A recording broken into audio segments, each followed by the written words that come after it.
અને મહત્વપૂર્ણ સમાચારની વાત કરીએ તો રાજ્યમાં વરસાદનું જોર ઘટ્યું છે। વરસાદ અંગે હવામાન વિભાગની આગાહી। આગામી 6 દિવસ વરસાદની આગાહી।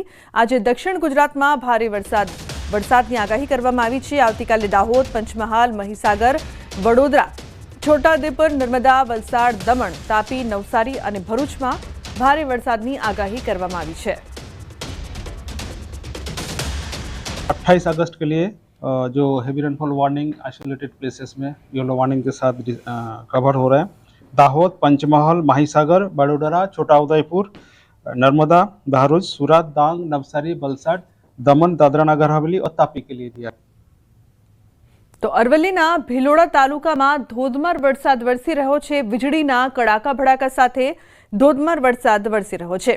मऊटांडा, रिंटोड़ा, गोविंदनगर सहितना विस्तारमां धोधमार वरसाद, बफारा अने उकळाट वच्चे मेघराजानी धमाकेदार बेटिंग जोवा मळी रही छे।